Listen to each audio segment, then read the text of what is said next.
හරිම සුමුදුයි.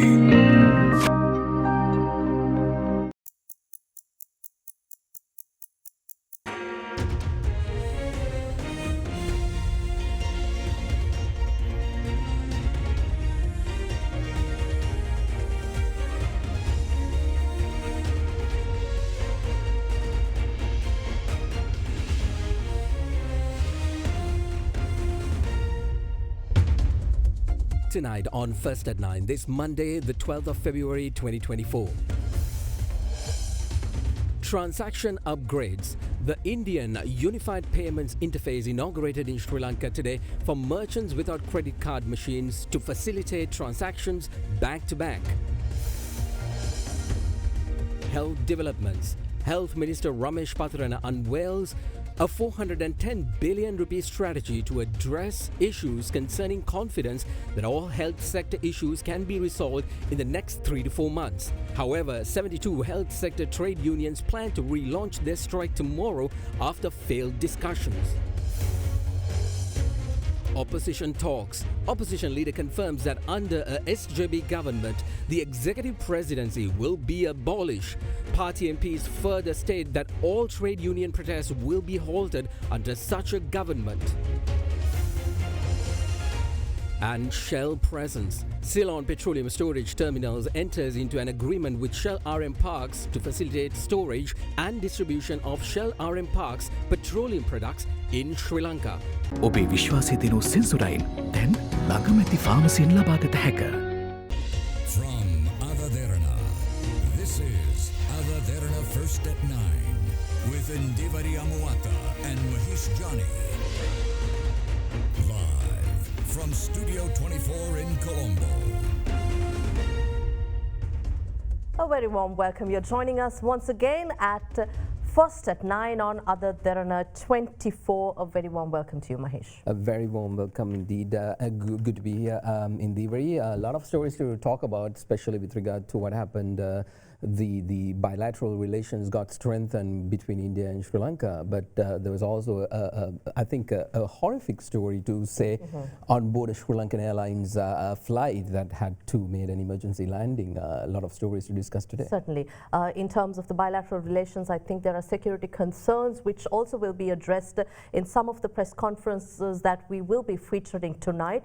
And the Sri Lankan Airlines flight, an emergency landing at Melbourne Airport, a Colombo-bound flight. We have that to report as well. And on top of that, on our international news, the story of the 67 Palestinians who were killed in Israeli airstrikes when Israel attempted to free 2 of their hostages, 67 for 2. Exactly, and that war continues to rage on despite the fact that a lot of people are asking for some kind of a truce between the two sides so that humanitarian aid can actually flow into it. But let's get you your headline story for tonight here on First at 9. Now, Sri Lanka today inaugurated the Unified Payment Interface, or UPI, to enable bank-to-bank transaction initially from inbound Indian tourists. The initiative empowers small vendors who cannot facilitate bank card payments to facilitate foreign payment transactions within the use of a generated QR code generated, for which banks will charge a 1.6% convenience fee per transaction. President Ranil Wickremesinghe, during the launch of the UPI payment system in Sri Lanka, observed that this technology-centric approach will elevate the quality of Indo-Lanka business transactions. He further stressed that the use of this payment system will be promoted through every village in Sri Lanka as a result of increasing Indian tourist arrivals to the country. Now, concurrently, Indian Prime Minister Narendra Modi emphasized his confidence in the promotion of tourism between Sri Lanka and India, further reiterating that Indian tourists will prioritize destinations facilitated with the UPI payment system. He went on to state that a significant change in local economies will be seen, adding that the pace of digital transformation will increase as a result of the implementation of this payment system.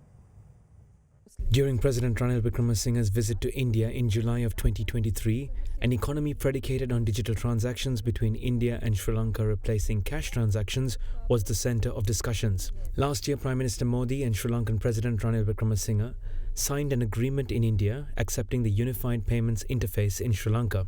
The agreement was inked during President Ranil Wickremesinghe's two-day visit to India. As such, the Unified Payments Interface, or UPI, a system that facilitates multiple bank accounts into a single mobile application, merging several banking features, seamless fund routing, and merchant payments under one hood, was launched in Sri Lanka today. The UAE, Oman, Nepal, and France have already adopted the UPI payment system, while East African nation Mauritius also launched the payment system along with Sri Lanka today. The event to mark the merging of the UPI payment system with Sri Lanka's QR payment system Lanka Pay was joined in on by Indian Prime Minister Narendra Modi and Prime Minister of Mauritius Pravind Jugnauth via an online video conference, while President Ranil Wickremesinghe joined the event from the Presidential Secretariat. Marking the occasion, an Indian national residing in Sri Lanka executed the first transaction through the UPI payment system, thereby officially launching the payment system in Sri Lanka. For thousands of years, payments have taken place between our two countries. So what we are doing today is only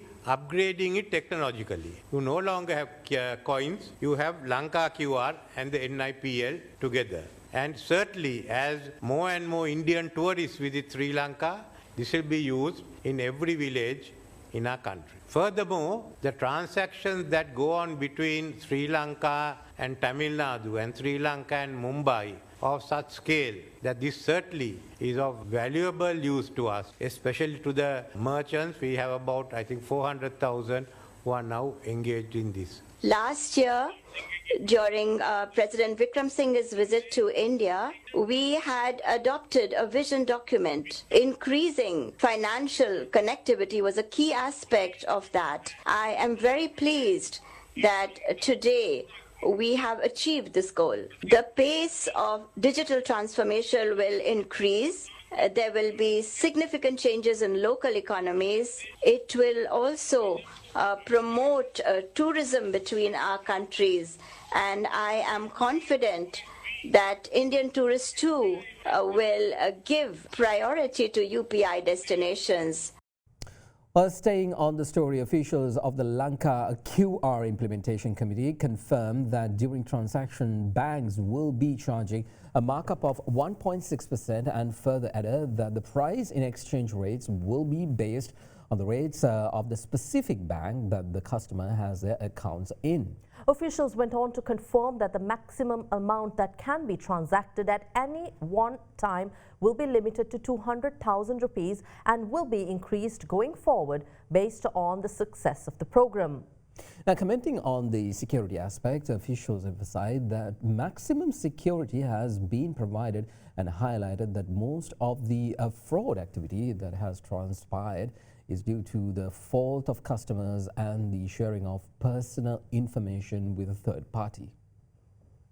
This will bring a huge opportunity for small and medium scale of merchants. They can get customers who are not their customers earlier. So that's a huge advantage that we'll have. There are about 380,000 merchants already, and I'm sure all the QR merchant acquirers are going to acquire more and more. And especially the small timers who are not able to take and accept a card, and Indian tourists who are coming with the cards, they will not have the opportunity to pay to a small merchants. But with the QR, you enable them to accept cards. So if you take Sri Lanka is a well-banked country, unlike other countries. Because Sri Lanka has a population of 22 million, we have more than 30 million bank accounts. So which means pretty much everybody has a bank. So what we have enabled here is a person can make a payment using his bank account. That is what we have enabled through this. So all you do is you need an app from somebody which is able to scan a QR and the money will get transferred from your account to the merchant's account. So you can have the merchant QR issued by one bank, app issued by another bank, account in another bank. So it can connect all this together into a single system. So it becomes truly interoperable.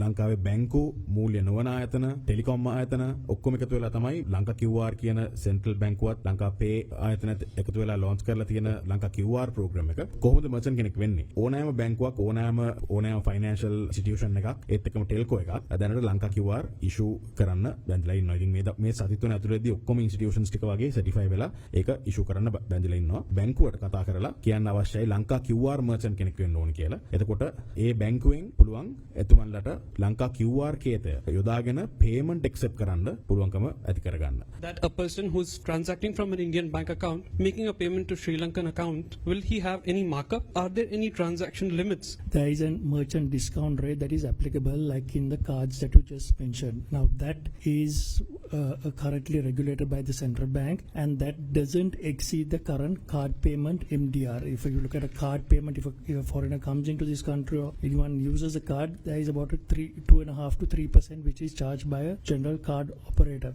international operator. In this instance, we have capped it to 1.6% of 1.8, I think maximum. Now whether that translates into an exchange rate cost, that's a separate story. The exchange rate mechanism is up to the relevant banks who are you're right, there has to be a third currency involved. The exchange rate implication on this type of cards are fairly lower than the traditional forms of card payment. We are going to cap it to a transaction limit of 200,000 rupees. So which means that if you have a 1 million transaction, you will have to scan it 5 times. But as time goes on and as the people tend to be more familiar with the transaction and the central bank and monitor the transaction flows, those limits can be subsequently increased. දැන් ශ්‍රී ලංකාවට පැමිණෙන ඉන්දිය සංචාරකයන්ට විතරක් නෙමෙයි දැන් ඉන්දියාවට යන ශ්‍රී ලංකීය සංචාරකයන්ටත් මේ මොන හරි වාසි තමයි. ෆස්ට් ස්ටේජ් එකේ ඉන්දියන් සංචාරකයන් මෙහාට එන එක තමයි එනේබල් කරලා තියෙන්නේ. ෆේස් 2 එකේ අපි ඒකත් එනේබල් කරනවා. ලංකාවේ පුද්ගලයෙක් පිට ඉන්දියාවට ගියාම කරන්න ඒ භාණ්ඩ ආන යන අපන යන ක්‍රියාවලියකදී මේ ගෙවීම් ක්‍රමය සිදු කරන්න පුළුවන්. දැනට බෑ. What sort of steps have you taken to mitigate the risk of fraudulent activities and security risks?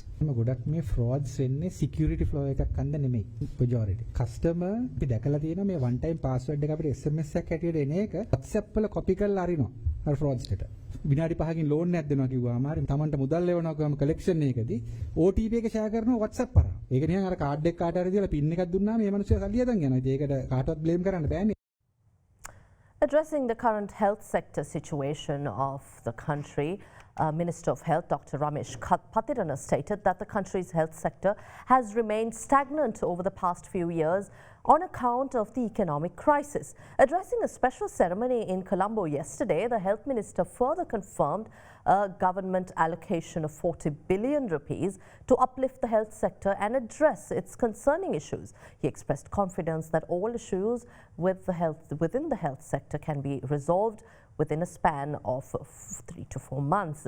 Meanwhile, attending the event, Secretary to the Ministry of Health, Dr. Palitha Mahipala, highlighted the progress made by the health sector in terms of reducing perinatal and infant mortality rates of the country and assured the possibility and goal of achieving a single-digit maternal mortality rate in the future.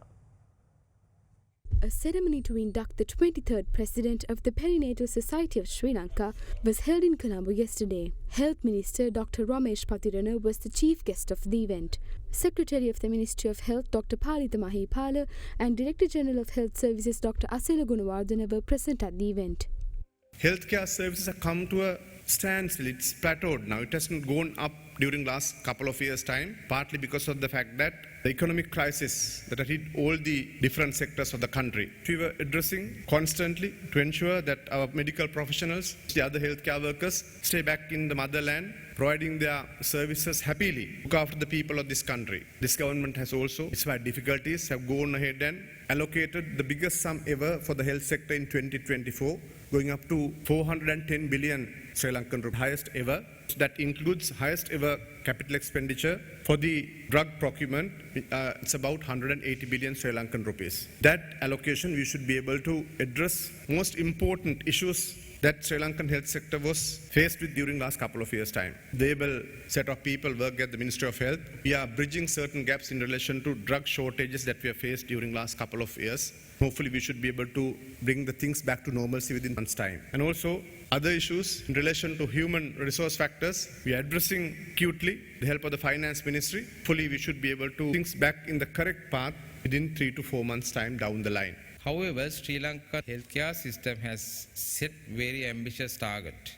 Our intention is to bring down neonatal mortality to a figure about 4 per 1,000 live births, but at the same time, there are a number of obstacles we must overcome in order to reach this goal. Congenital malformation are one of the causes that contribute to neonatal deaths, and so is prematurity. It is rather unfortunate that we lost almost 1 in 4 baby born at 28 weeks. Neonatal transport system in Sri Lanka is still very poor, and so we should try our best to avoid ex utero transfers of preterm babies as much as possible. If you look at really 1/3 of perinatal mortality probably Sri Lanka is due to abnormalities where we can't do much. Every day 100 women die due to maternal causes. Sri Lanka perinatal mortality has come down from 65 1960s to 6 in 2021. We have made a tremendous progress. And also infant mortality, 1960s it was 80 and now it is 2023 it was 6.2. So that's a huge progress, which means that if you really work hard, might be able to go for single digit maternal mortality in time to come. Well, more news from the health sector now. Members affiliated to 72 health trade unions have confirmed a strike action commencing from 6:30 a.m. tomorrow, demanding an allowance equivalent to the disturbance availability and transport or DAT allowance of 35,000 rupees currently provided to government doctors only. This development materialized following a spate of unsuccessful discussions held with representatives of the Ministry of Finance this morning after months of contention that ended in a deadlock in talks. Over the past few weeks, several members affiliated to 72 health trade unions engaged in a nationwide strike on multiple occasions, demanding an equivalent amount to the DAT allowance of 35,000 rupees afforded only to doctors be paid to them.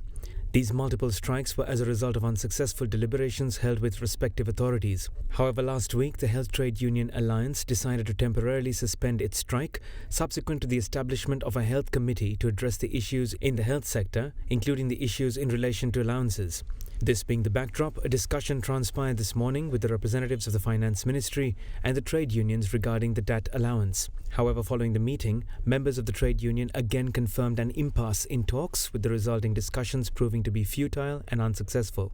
Subsequently, the health trade unions announced the launch of an indefinite strike tomorrow, commencing from 6:30 a.m. සාකච්ඡාව අතිශයින්ම අසාර්ථකයි. අපි අද දවසේදී තීරණය කරා හෙට උදෑසන 6:30 සිට නැවත වතාවක් අපි අත්හිටවපු වර්ජන ක්‍රියාමාර්ගය ආරම්භ කරන්න. වෛද්‍ය වෘත්තිකයෝ කියන කණ්ඩායම විතරයි මේකට සහභාගී වෙන්නේ නැත්තේත් ඔවුන්ට ආර්ථික යුක්තිය රජය විසින් ඉටු කරලා තියෙන නිසා. නිසා අපි ඔවුන්ගෙන් නැවතත් ඉල්ලන්නේ අනවශ්‍ය මැදිහත් වීම කරලා මේ වර්ජනය දික්කසන්න එපා. Meanwhile, two nurses' unions declined to participate in the trade union strike tomorrow. Commenting on the trade union strike, Member of Parliament S.M. Marika mused that once a government ruled by the Samagi Jana Balawegya assumes power, all strikes must be halted for a considerable time period. අපේ ආණ්ඩුවක් ආවම යම් කිසි කාලරාමුවක් යනකම් වැඩ වර්ජන ආරෝමය වුණා නතර කරන්න ඕන. හරිද?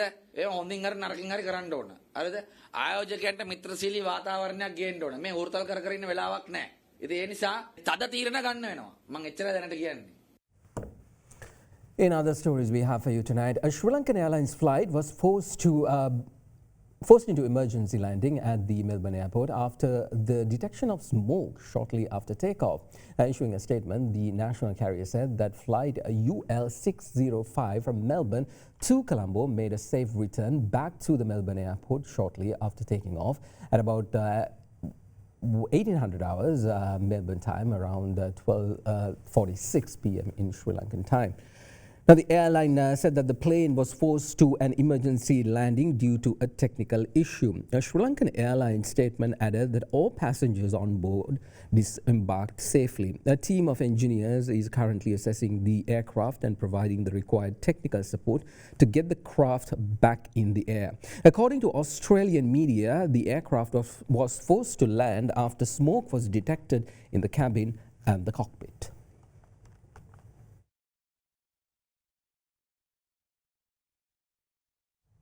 Opposition leader Sajith Premadasa says that his Samagi Janabalawege party has also taken a decision to abolish the executive presidency.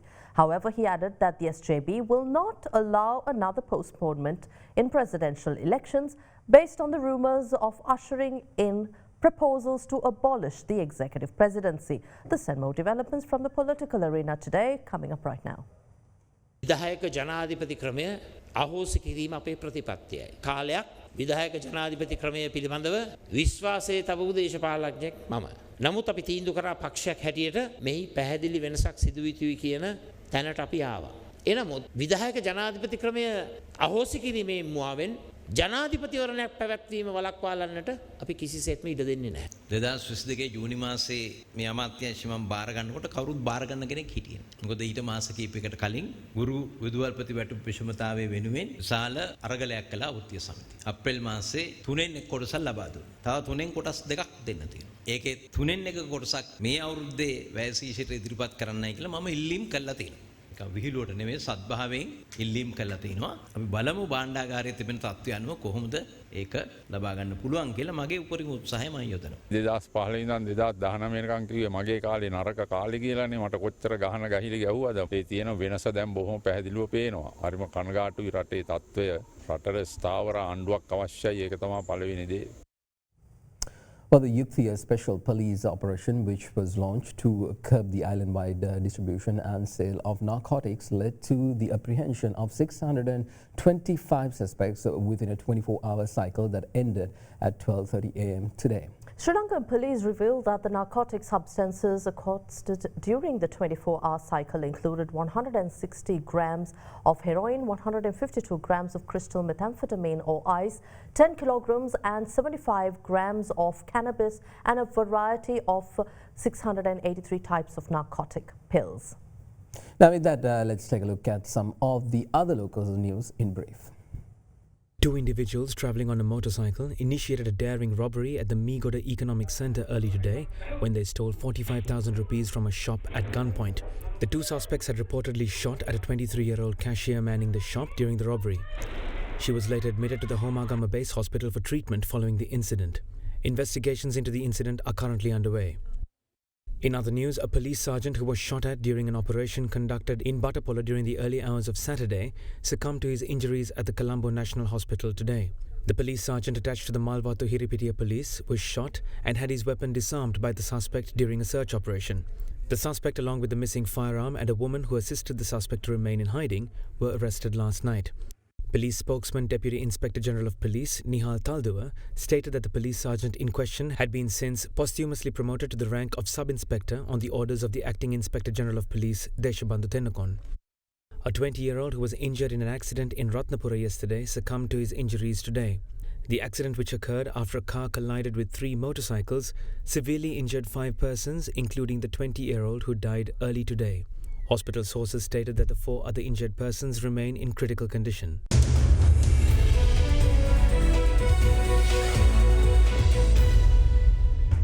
Welcome back. In business news, Minister of Transport and Highways Dr. Bandula Gunawaradana is of the view that the Urumaya program will lead to the automatic adjustment and rectification of the artificially inflated land market. Joining a media briefing today, Minister Gunawaradana stated that land prices are expected to reduce further as the government plans to issue state-owned lands on long-term lease basis for private sector investment projects. පහුගිය දවස්වක අපි දැක්කා ජනාධිපතිතුමාගේ ප්‍රධානත්වයෙන් ඉඩම් ඔප්පු දුන්නා ලක්ෂ 20කට විතර ඉඩම් ඔප්පු දීගෙන ගියොත් වෙළඳපොලේ ඉඩම් අර්බුදයක් ඇති වෙන්න දැන් අපේ රටේ ඉඩම් වෙළඳපොළ වහපු වෙළඳපොළක් තිබුණේ. Our real estate market has been a closed market. There is no open market. Because of the Barren Land Ordinance, there is a population in Kandy that was treated unfairly. The President will confer ownership of land to these people through a deed. These deed owners can either take a loan using it or sell it on the real estate market. When this happens, the demand for land in this country is slated to drop.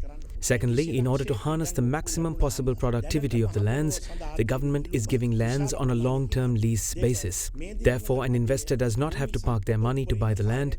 Instead, the land can be leased on a long-term basis for investment purposes. With those developments, the demand for land will drop. With supply remaining constant as demand drops, the artificial price for lands will drop in the future. The overall prices of lands will drop with the market being free. These artificial prices will be corrected to reflect a realistic price. වෙළඳපොළ නිදහස් වෙච්චාම ඇතිවෙන තරංගකාරීත්වය තුළ මේ කෘත්‍රිමව පවතින මිල යථාරූපී මිලක් බවට පත් වෙනවා. Ceylon Petroleum Storage Terminals entered into an agreement with the US-based petroleum products distributor Shell RM Parks today pertaining to the storage and distribution of fuel in Sri Lanka. As such, the agreement was signed at the Ceylon Petroleum Corporation, or rather Storage Terminals Private Limited, head office, and permits the Ceylon Petroleum Storage Terminals to store and distribute Shell RM Parks petroleum products in Sri Lanka. On the 8th of June 2023, the government of Sri Lanka signed an agreement with RM Parks Incorporated in collaboration with Shell PLC for a long-term contract for the import, storage, distribution and sale of petroleum products in Sri Lanka. Subsequently, RM Parks was the fourth supplier to enter the domestic market and operate under the Shell branding. On the 21st of November, meanwhile, RM Parks Incorporated signed a $110 million agreement with the Board of Investment of Sri Lanka with the aim of introducing Shell PLC products to the island. To the stock market now. The Colombo Bourse ended in positive territory today, extending gains to a 9th straight session. Now, the benchmark all-share price index was volatile during the session, but fluctuated within a small range as investor participation was relatively low, resulting in a market of dull day. Now, the ASPI managed to end the session 17 points higher at 10,584, continuing the February momentum. Turnover was lower at 572.51 million, also about 58% below the average daily turnover of 1.4 billion rupees. Now, the capital goods sector and the food, beverage and tobacco sector were the largest contributors to turnover with a joint contribution of 34%. Foreign investment remained net sellers with net outflow of 73.4 million rupees. And Dilush Dimel joins us now with a few thoughts to round off the market outlook segment.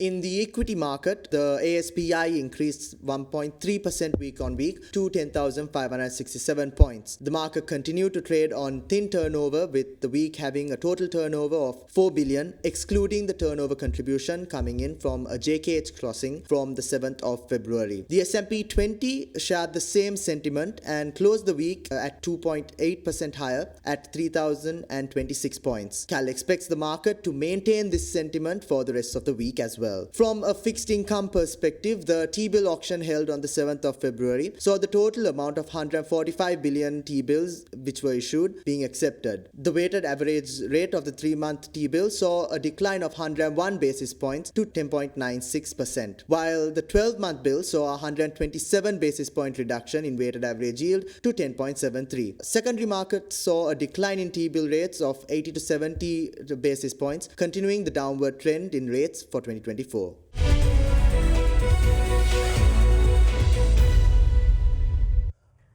And world oil prices slipped today as investors indulged in some profit-taking after both benchmarks ended last week, about 6% higher on Middle East tensions and as refining outages squeezed refined products markets.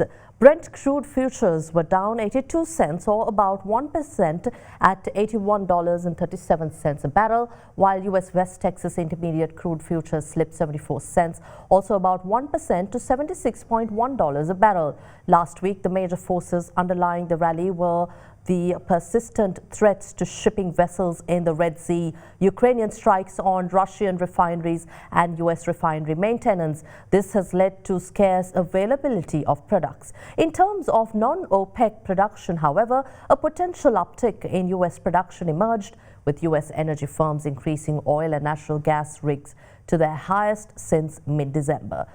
Paris-based oil forecaster, the International Energy Agency, which represents industrialized countries, predicts oil demand to peak by 2030, undercutting the rationale for investment. But OPEC believes that oil use will keep rising over the next 2 decades.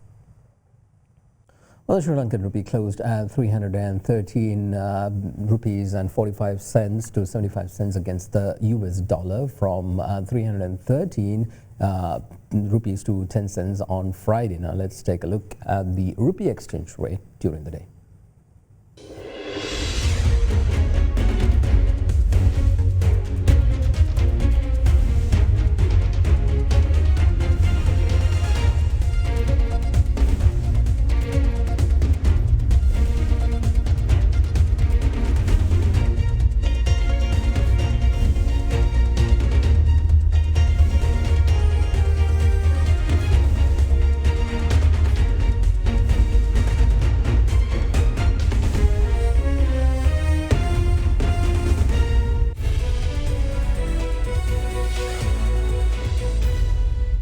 Taking you to corporate affairs now, the Ceylon Chamber of Commerce launched the 9th edition of the annual flagship output report for 2024 at the Economic Outlook Seminar under the theme Striving Towards a New Growth Path. Here's a look at other local news making headlines in corporate affairs tonight.